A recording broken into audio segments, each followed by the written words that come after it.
बिस्मिल्लाहिर्रहमानिर्रहीम के साथ शुरू करते हैं अपने चैनल सोमी कुक्स पर आज की डिश।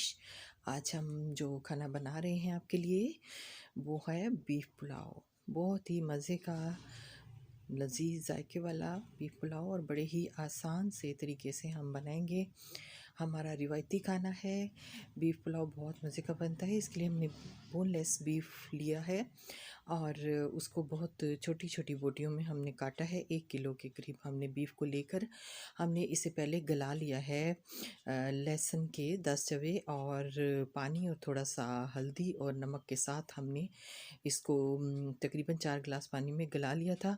और कुछ यखनी हमने इसको के में से तकरीबन 2 गिलास यखनी हमने बचा ली है, जो कि हम दम लगाने से पहले चावलों में जब पानी डालते हैं तो उस वक्त हमने डाल लेनी है। सबसे पहले हमने लाइट ब्राउन कर लेने हैं प्याज, जो कि हमने ऑमलेट स्टाइल में काटे थे, उनको ऑयल में हमने ब्राउन कर लिया है। अब उसके बाद हमने कटे हुए, जब वो हल्का सा ब्राउन हो तो हमने कटे हुए टमाटर, चॉप किए हुए टमाटर हमने इसमें डाल देने हैं और ऑयल में हमने इन्हें फ्राई करना शुरू किया हुआ है। अब आप देख सकते हैं जब टमाटर थोड़े गल जाएंगे तो उसके बाद हम नेक्स्ट जो है वो इनको मसाले वगैरह इसमें अब डालेंगे। तो आप देख सकते हैं टमाटर गल रहे हैं, फ्राई हो रहे हैं। अब ये तमाम खुश्क मसाले, ड्राई इंग्रेडिएंट्स हमने नमक, मिर्च, बिरयानी मसाला, हल्दी और उसके बाद ये कलौंजी चुटकी भर हमने डाली है। ये सारे मसाले और पिसा हुआ गरम मसाला मिक्स जो है वो सारे मसाले हमने इसमें डाल दिए हैं।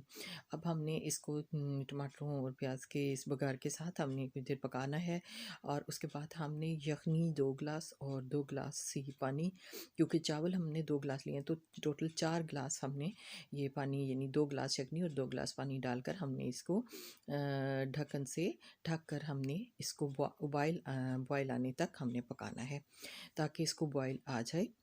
क्योंकि गोश्त तो हमने पहले से गला गोश्त को भी पका रखा हुआ है, डाल देना है और चावल हमने पहले से भिगो कर रखे हुए थे। अब ये भीगे हुए चावल जो हैं वो हमने इसमें डाल दिए हैं। हुआ जो गोश्त है वो भी हमने इसमें इस वक्त डाल देना है। बीफ जो है वो हमने इसमें डाल देना है और चावल भी डाल देने हैं और इस तरह से हमने इनको कुक करना है, पकाना है कि जब तक, और हरी मिर्चें जो बारीक कटी हुई हैं वो भी इस वक्त हमने डाल दी हैं।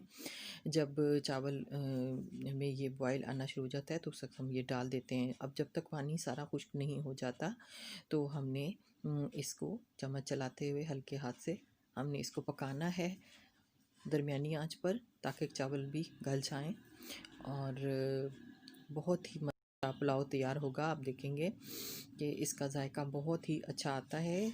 गोश्त का अपना जो एक बीफ का यखनी में उसका सारा टेस्ट है वो भी हमने इसमें डाल दी है।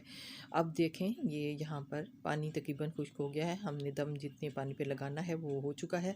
अब हमने ज़रदा रंग जो थोड़े पानी में घोल लिया था वो ऊपर से डाल दिया है चावलों पे और अब हमने ढक्कन लगा के दम पर रख देना है हल्की आंच पर। 15 मिनट तक हम जो है वो यहाँ पर इसको दम पर पकाएंगे 15 मिनट्स तक, बिल्कुल हल्की आंच पर। आप चाहें तो नीचे दम लगाने से पहले नीचे पतीले के कोई पुराना तवा रख लें और उस पर रख के दम लगाएं तो चावल नीचे से लगेंगे नहीं। तो ना देखें जी, अब ये हमारे रेडी टू ईट का मरहला आ गया है। अब आप देख सकते हैं गर्मा गर्म ये बीफ पुलाव तैयार है और इसमें आप देख सकते हैं कि धुएं उठ रहे हैं और चावल कितने खिले खिले से निखरे से पके हैं। लेकिन आपने एक बार हल्के हाथ से चम्मच को नीचे से, आपने बिल्कुल नीचे से पतीले के इस तरह से ऊपर की तरफ हल्का सा हिलाना है चम्मच से चावलों को, ताकि उनमें से स्टीम जो है एक्स्ट्रा वो निकल जाए और चावल जो हैं वो उनमें जो हमने ज़रदा रंग डाला है, सफ़ेद और ज़रदा रंग वाले चावल मिक्स हो जाएं। आप देख सकते हैं कितना खूबसूरत यमी कलर आया है और हरी मिर्चें और बीफ और चावलों का ज़रदा रंग के साथ जो कलर है बहुत ही खूबसूरत सी लुक भी आई है और जायके में भी बहुत ही मज़ेदार इस तरह से पुलाव बनता है। आप ज़रूर इस तरह से बनाकर अपने घर वालों को भी खिलाएं और यकीनन सबको पसंद आएगा। दही के रायते में हमने हरी चटनी मिलाई है और इसका रायता इस तरह से बनाया है, तो ये रायते के साथ बहुत ही मज़े के लगते हैं और गर्मा गर्म आजकल विंटर सीज़न में ये बनाएं, बहुत ही मज़े के लगते हैं। उम्मीद है मेरे तरीके से आप बनाएंगे तो आपको ज़रूर ये रेसिपी पसंद आएगी।